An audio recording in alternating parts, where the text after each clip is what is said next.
right. Well, good afternoon, everyone. As noted, my name is Paul Vernon Wickline, and I use he, him, his pronouns. And today I will present the findings of my dissertation, Retention Intervention Program Success, an inquiry into learning organization, structural and cultural elements in California community colleges. I want to express my sincere gratitude to my committee members. A special thank you to my chair, Dr. Kress, for supporting me along this incredible journey, and to Dr. Karen Haley, Dr. Michael Smith, and Dr. Ramin Farhan-Manpour for their guidance and support through this process as well. It's been a few years since we first met for my proposal defense, and I'm happy to have you alongside me today.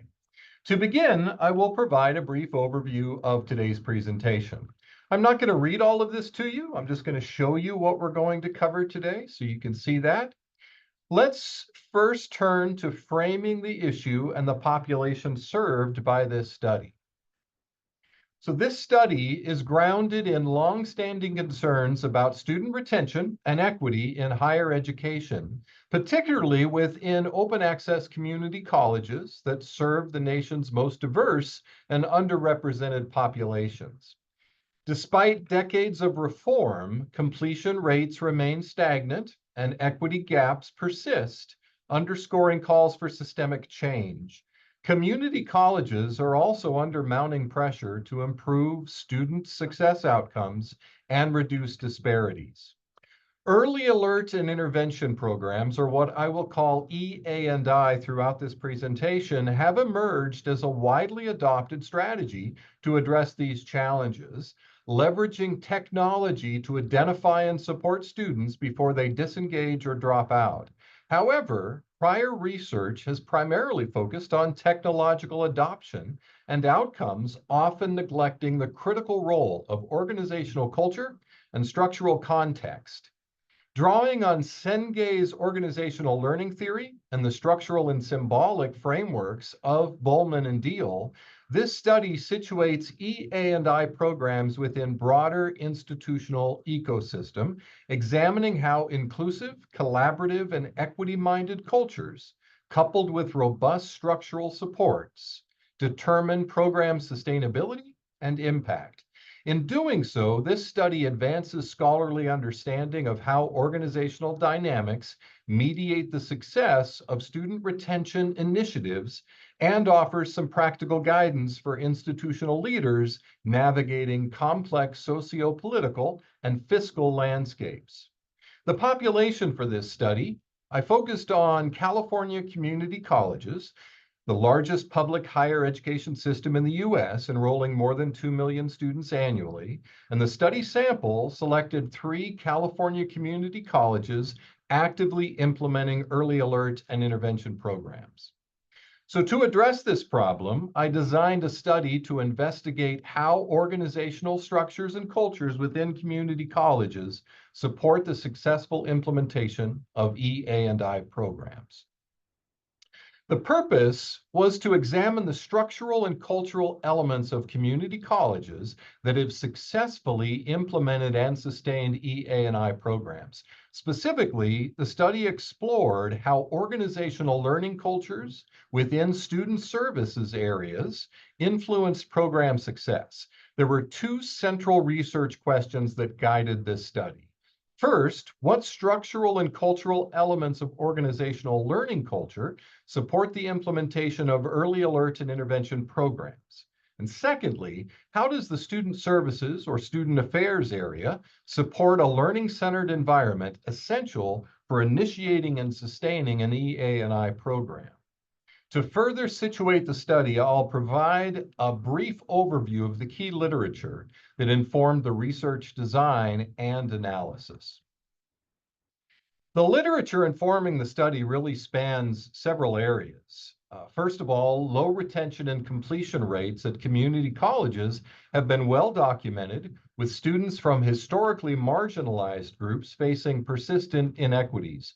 And I utilized heavily the substantial work of Tinto, Kazar, Koo, and Tierney. I then looked at early alert and intervention programs. They've emerged as a promising strategy to address student attrition. However, research has noted inconsistent implementation and a need for better understanding of best practices. The Lit Review focused on reviewing available literature on effective practices of EA&I programs, although that literature was minimal. I also looked at organizational theory literature, particularly Bowman and Deal's frames of organizational structure and culture, and Sengay's learning organizations, and they provided the conceptual and theoretical frameworks for analyzing how colleges initiate and sustain EA&I programs. I also looked at organizational culture of higher ed institutions more broadly, and the research of Berquist and Pollock, Birnbaum, Eckel and Kazar, Manning and Tierney. Scholars agree that organizational context, including leadership, cross-functional collaboration, and student-centered culture, is critical to program success. However, prior studies have rarely explored these dynamics in depth, particularly within community college settings. And finally, I looked at student affairs literature emphasizing these departments' critical role in fostering a learning-centered, equity-minded environment. And I looked specifically at the research of Kook and Banning, Kazar, and Manning. And these bodies of literature and the gap in the literature underscore the need for a study that connects organizational learning culture with the success of retention intervention programs. So with this foundation, I next turn to the methodology used to conduct this research.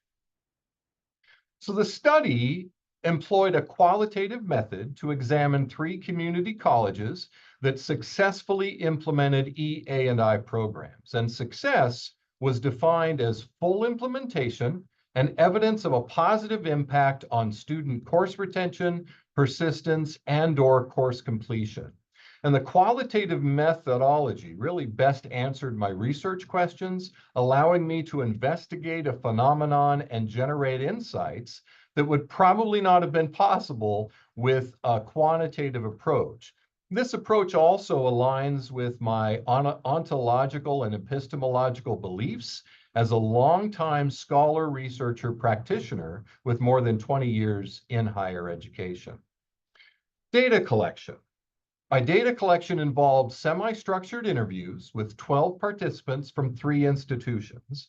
The study identified these colleges as small, medium, and large. The interview participants ranged from across student services, instructional areas, and administrative leadership. So using the frameworks of Bowman and Deal and Sengay, I developed interview questions to understand how the organizational and departmental cultures and practices supported EA&I program implementation and sustainment. Participants were purposely selected based on their direct involvement with the EA&I implementation or usage, and from varying levels within the institution, from vice presidents to deans to faculty to success coaches. And interview questions were really aimed to identify the structural and cultural elements of the organizational learning culture that supported the implementation and sustainment of the EA&I program. Questions were developed within Pullman and Deal's institutional frames and Sengay's disciplines of a learning organization. I'll now briefly explain the data analysis approach that I took. So analysis followed thematic coding methods utilizing both deductive and inductive strategies. First, I reviewed and memoed following the interview process with an hour blocked out following each interview for analysis. I also reviewed each transcript and compared it to the video recordings before sending that transcript to the interviewee for validation. This provided an additional opportunity to analyze the data and identify key ideas and themes that began to emerge. Next, I analyzed the data using Saldana's approach to qualitative thematic coding, which suggests both deductive and inductive approaches. Key steps included, as a deductive approach, I identified initial provisional codes. They were developed based on the conceptual and the 3 theoretical frameworks. I then began using the Atlas TI software to code responses by uploading the transcripts into the software, and then began inductive coding next. Inductive or ground-up coding is an approach to identify and organize codes from the data received or revealed. The approach helped me understand what the data revealed without forcing the data to fit what I thought I should see. And the open coding process enabled significant themes to emerge from the collected data. I then started to do some pattern coding to identify patterns within and across the data. I also consulted the lit review throughout the process to identify both concurrent and contradictory information. And as the interview protocol was developed from the conceptual and theoretical frameworks, I ensured theoretical grounding throughout the findings. So having established the study's methodology, I'll discuss the central findings beginning with the first emergent theme. So the first major finding was the importance of cultivating an inclusive, collaborative, and student-centered culture. Across all three institutions interviewed, a shared ethos of care for students was deeply embedded in organizational practices. Each institution studied was committed to an inclusive, collaborative, student-focused culture. The student services area at each college played a pivotal role in creating and sustaining this learner-centered environment. And across these institutions, the EA&I programs are not simply technological implementations and retention practices imposed upon program personnel. Practitioners intentionally embedded the program's platform and the structure within a culture of personalized support, cross-functional collaboration, and systemic responsiveness to student needs. Faculty, counselors, and administrators involved consistently emphasized prioritizing student needs and decision-making, maintaining high touch and personalized outreach to students flagged by the system, and fostering environments where students felt seen, supported, and valued. This culture of collective responsibility was foundational to the effective implementation and sustainment of these EA&I programs. The research also revealed that successful program implementation and sustainment are more likely to happen when faculty, counselors, and administrators work together and trust and respect one another, and when there are dedicated roles and regular open communication channels. The program will likely see increased faculty usage and more loop closing on the students' concerns, ultimately supporting student success. Additionally, the relationships between counselors and faculty are critical in breaking down the silos and working cross-functionally to support students in the EA&I programs.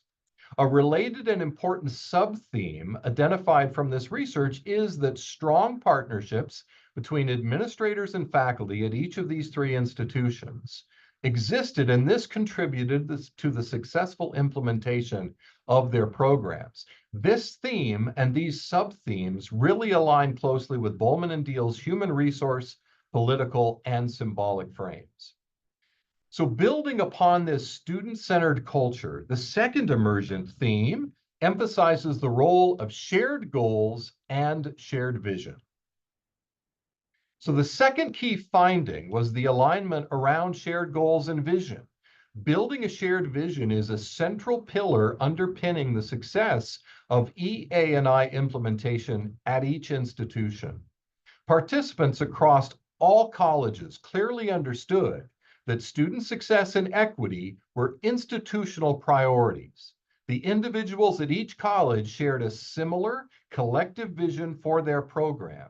EA&I programs were not perceived as isolated initiatives, but as integral tools aligned with larger efforts such as guided pathways reforms, student equity and achievement plans, the statewide community college system's vision for success goals, broader strategic goals to close equity gaps and increase completion rates. This strategic integration ensured that EA&I efforts were perceived as meaningful and were supported across all functional areas within the college. Repeated and recurring references from those interviewed to institutional buy-in, connecting everybody, being the glue, making it part of our culture, demonstrate a shared understanding that EA&I programs were not simply a platform or software system, but a philosophy of care and early engagement, supported by a coordinated network of individuals who care about student success. Shared vision went beyond a stated policy. It was felt across the organization. I want to show you a quotation that illustrates these first two themes. This was spoken or conveyed in the interview from a former counselor and currently the Dean of Enrollment Services at the large college. But it's representative of what others shared at other colleges. We are all responsible collectively for the students. A supportive tool can help. The key is a unified mindset. The vision is to have that shared understanding with all, and then having a tool in place to support. The third emergent theme was the critical role of cross-functional collaboration and communication. To be successful, EA&I programs require an intricate web of cooperation between organizational personnel. Interviews revealed that effective programs depended on coordinated efforts among instructional faculty, counseling and advising staff, student services personnel, and academic affairs and student affairs leadership. These individuals held regular meetings and created clear communication protocols and processes, which enabled swift intervention once an alert was issued. Those interviewed emphasized that breaking down silos between departments fostered a shared sense of ownership for student success. This is consistent with the research by Cook, Manning, and Kazar. Each college's simultaneous implementation of the Guided Pathways framework also contributed to the success of the EA&I program at each college. At each college, leadership actively promoted collaborative, campus-wide discussions and systemic improvement about pathways, the student experience, and the EA&I program implementation. And this collaboration across departments was essential. So too was leadership that cut across hierarchical lines, leading to the fourth finding. The fourth finding or theme identified was the importance of cross-hierarchical leadership in supporting EA&I programs. Leadership for program implementation and sustainment emerged not solely from senior executives, but at all organizational levels. Faculty leaders, mid-level administrators, program coordinators, including student success coaches, and counseling directors. These distributed leadership practices ensured that EA&I initiatives remained resilient despite leadership transitions or organizational changes. Faculty champions in particular played a vital role in advocating for consistent use of the EA&I program among their peers. Successful implementation of the EA&I program hinges less on the tools used in the program and more on the people and leadership practices that support it. A consistent theme across all the colleges studied was the importance of this cross-hierarchical leadership, which spanned all levels of each organization. This leadership empowered successful implementation. And this leadership style aligns with Senge's learning organizational disciplines, particularly systems thinking, shared vision, and team learning, and reflects multiple dimensions of Bowman and Deal's four-frame model, especially the human resource, structural, and symbolic frames. The importance of executive leadership and vision, faculty leadership, of operational coordination, and frontline insight were critical to building a culture of support and institutional accountability. Across 3 different colleges, one constant emerged. Effective EA&I program implementation required effective leadership that crossed hierarchical boundaries. Beyond leadership, the presence of inclusive decision-making structures was another key enabler, leading to the next finding of participatory governance. The fifth finding was the significance of participatory governance to successful EA&I programs. Participatory governance, characterized by inclusive, cross-functional, and distributed decision-making, played an essential role in shaping program design, fostering faculty buy-in for the program, and enhancing institutional responsiveness. Successful EA&I programs were supported through both formal and informal participatory governance structures, which included academic senates, diverse stakeholders who engaged in feedback, engaged in problem solving, negotiated shared goals, and aligned strategic priorities.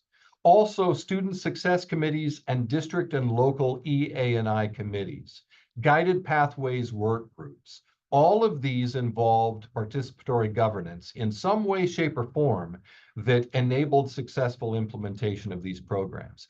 Faculty buy-in was achieved not through top-down mandates, but through inclusive consultation and collaborative development of program processes. This participatory approach fostered trust, transparency, and ownership among those responsible for implementing EA&I interventions. I want to share some key quotations that illustrate the importance of the Faculty Academic Senate in EA&I implementation. At each of these colleges, the collaborative process legitimized the EA&I initiative through collective endorsement and facilitated continuous improvement by enabling open discussion of challenges and opportunities. In essence, these institutions successfully implemented their programs not despite the complexities inherent in participatory governance, but because such practices transformed potential obstacles into opportunities for what Senge would describe as vital components of a learning culture: organizational learning and innovation. Complementing participatory structures, the next theme highlights the emphasis on continuous organizational learning. The sixth theme was a commitment to continuous learning and improvement. Colleges recognized that EA&I programs could not remain static. Regular review, evaluation, and adaptation were central to maintaining program effectiveness. Participants at all three colleges consistently noted that the professional development was a key factor in increased user acceptance and adoption of the new program, which was a significant reason for high rates of faculty usage, which was critical to success. Examples of continuous learning included ongoing systematic professional development for faculty and staff, systematic data analysis and communication of program outcomes, and program revisions based on user feedback. Institutions fostered a learning organization culture where experimentation, reflection, and adaptation were encouraged and expected. The commitment to learning naturally connected to the final theme: iterative adaptation and continuous improvement processes.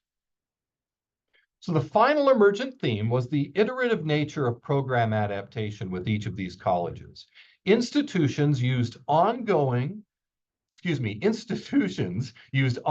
feedback and reflection to refine both their technological platforms and operation practices iteratively. These efforts were grounded in a culture of collaboration and responsiveness that I've described, that positioned EA&I not as a static initiative, but as a dynamic, evolving framework for student support. The colleges displayed humility, awareness of the importance of cross-functional dialogue, and the courage to rework initial plans in response to stakeholder input. Key elements of this iterative process include piloting new interventions and workflows, soliciting stakeholder feedback, adjusting protocols based on student needs and institutional priorities. This adaptive mindset enabled colleges to respond effectively to changing student demographics, technological innovations, and broader systemic challenges, including a pandemic. That approach is critical to system thinking and learning organizations. The theme also aligns strongly with the principles of Senge's learning organization, particularly team learning, shared vision, and mental models, and with Bowman and Deal's structural and human resources frames, which emphasize collaboration, adaptability, and stakeholder engagement as essential components of effective organizational change. So having outlined the major findings, I will now discuss the practical implications that these findings hold for institutional practice. After a quick drink of water. So based on the findings, I offer the following implications and recommendations for practice to guide institutions implementing or refining EA&I programs. And I'll share these one at a time here.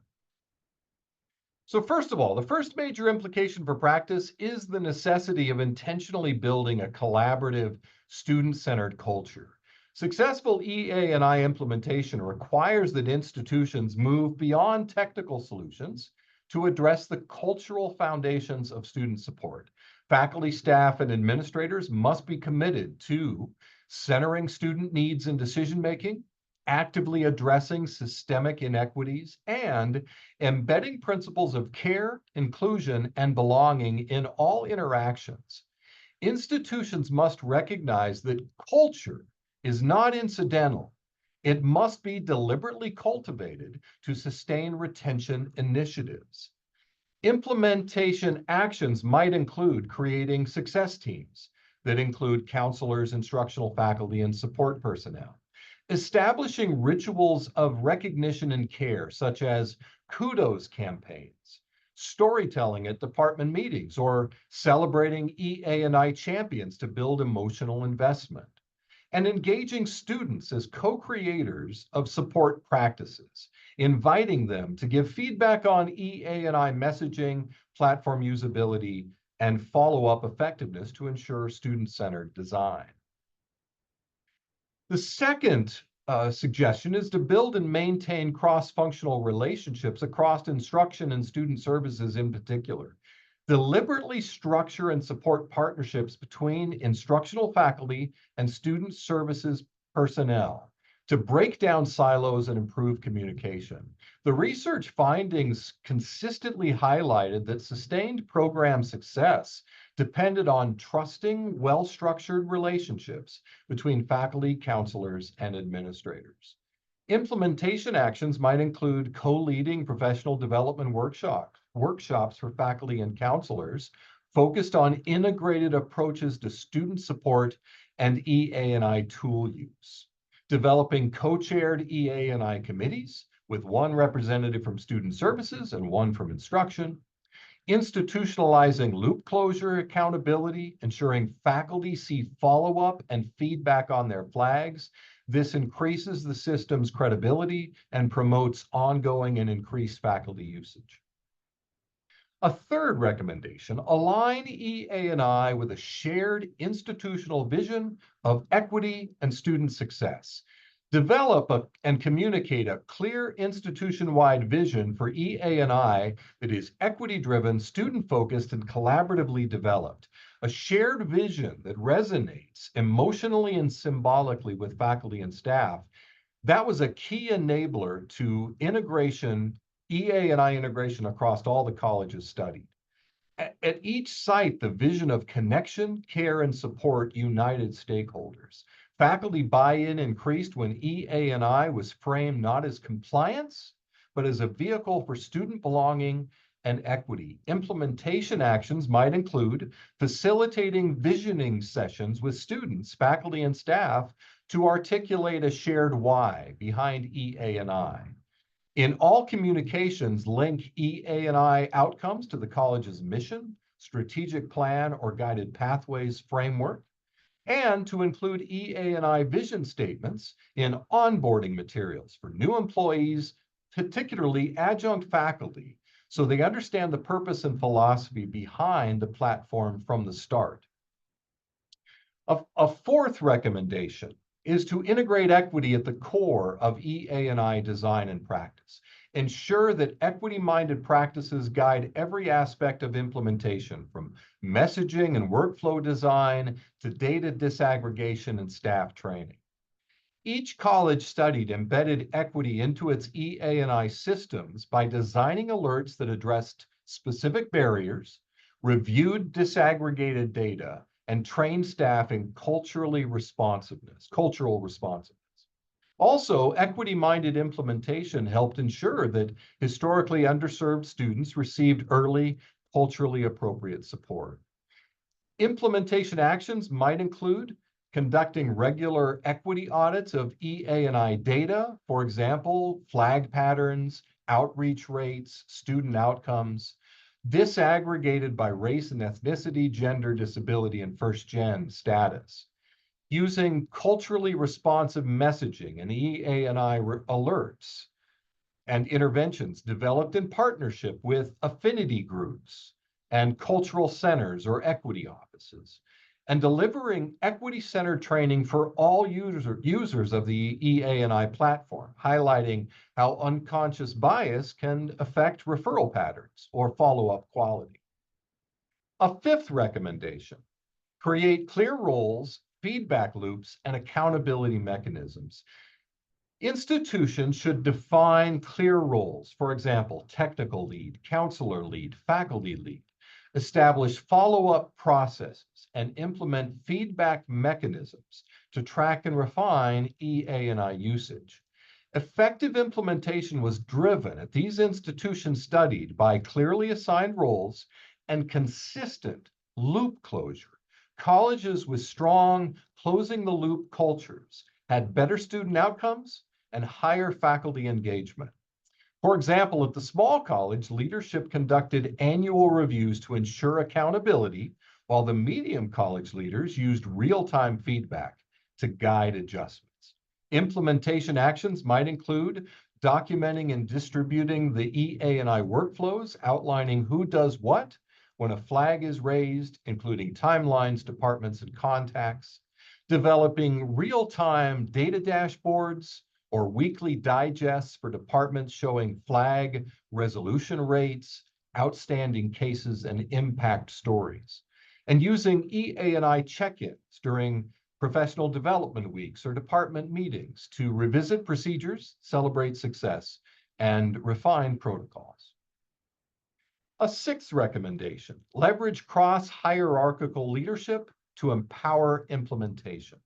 Effective implementation was not confined to executive leadership. Middle managers, department chairs, counseling directors, and faculty leaders all played critical roles in implementing and sustaining these efforts. Distributed leadership fostered greater buy-in and ownership, resilience in the face of leadership turnover, more adaptive and responsive organizational practices. A culture of leadership at all colleges supported the continuous improvement mindset necessary for EA&I program success. Also, empowering faculty champions was critical for normalizing the consistent use of early alert programs at these colleges. Implementation actions might include identifying and training faculty, counselors, and staff as EA&I champions at every level, frontline to executive, who can communicate benefits, model usage, and provide peer support.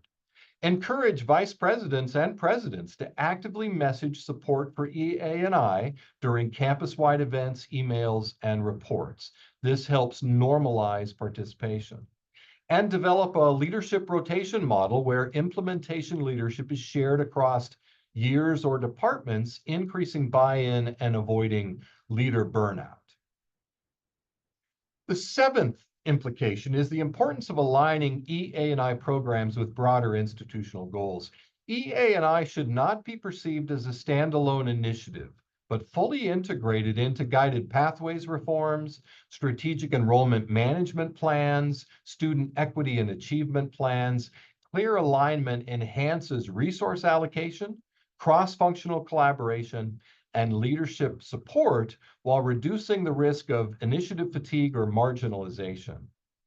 Implementation actions might include mapping EA&I alerts to guided pathways milestones, such as early registration, major declaration, or completion of gateway courses, including EA&I in success team agendas, ensuring alerts inform wraparound support strategies, and using pathways, meta-major, or career communities to develop targeted EA&I messaging and interventions aligned with student goals. And the final implementation suggestion, institutionalize continuous improvement and learning. Approach EA&I implementation as a learning process using data, dialogue, and reflection to drive iterative improvements. Treat EA&I as an adaptive, evolving program, not a one-time initiative. And applying this approach, these institutions studied were successful in sustaining engagement. Leaders used data to adjust flag and referral workflows, faculty feedback to improve messaging to students, and ongoing cross-functional, cross-hierarchical collaboration to refine systems. Some implementation actions might include collecting and reflecting on user experiences, faculty, staff, and students, every semester through focus groups or surveys, share what is working and what needs adjustment. Establish a learning log or EA&I improvement tracker accessible to the implementation team. Document changes made and outcomes observed. Communicate these regularly through newsletters, presentations, and training. And promote adaptive learning through implementation sprints, where the team pilots a minor change, for example, a new referral type, and then reviews the impact after 6 to 8 weeks. I'll turn my attention finally to several limitations that should be noted. First of all, sample size. The study involved 3 colleges and 12 participants. While rich in depth, findings may not fully be generalizable to all community colleges. Also, this study involved self-reported data. As with any interview-based research, findings rely on participants' perceptions, which may be influenced by individual biases. And finally, context specificity. All colleges were located in California, a system with unique funding structures and political contexts that may differ from other states. These limitations suggest that findings should be interpreted with caution, although they offer valuable insights into organizational practices supporting EA&I success. So building on these limitations, several promising directions for future research emerge. Future research could build on this study in several ways. First, research could expand the sample to include a larger number and a greater diversity of colleges, particularly outside of California. We could also examine longitudinal outcomes, assessing how EA&I programs evolve and sustain effectiveness over time. We could investigate student perspectives, focusing on how students experience early alert and interventions and how those experiences influence retention. We could also explore the impact of political and policy changes, particularly in states where DE&I efforts are under attack, and how that affects EA&I programs. Also, quantitative studies could complement qualitative findings by measuring the statistical impact of EA&I participation on student outcomes across demographic groups. So I will now conclude by summarizing the key contributions and final reflections from this study. So this study explored how organizational learning cultures contribute to successfully implemented and sustaining early alert and intervention programs in California community colleges. Through qualitative interviews at these institutions, key findings revealed that success hinges not on technology alone, but on an inclusive, collaborative, and student-centered culture. Structural supports, such as formal governance, cross-functional collaboration, and distributed leadership, combined with cultural elements like shared vision, trust, and responsiveness, created conditions where EA&I programs thrived. Importantly, student services areas were pivotal in fostering learning-centered environments that integrated continuous improvement, equity-minded practices, and holistic support. These findings highlight that sustainable student success initiatives depend on the interplay between institutional structures and values, offering a replicable model for colleges committed to improving retention and equity outcomes. As political and fiscal pressures mount on higher education, these insights offer actionable guidance to leaders seeking to equitize student outcomes and foster organizational resilience. The study contributes new knowledge to the fields of organizational learning and student success by demonstrating that sustainable retention interventions depend not only on technology, but also on shared vision, cross-functional collaboration, and continuous institutional learning. As higher education faces political, fiscal, and demographic challenges, cultivating resilient organizational learning cultures will be critical to sustaining student success efforts. Thank you for your attention. I welcome any questions you may have.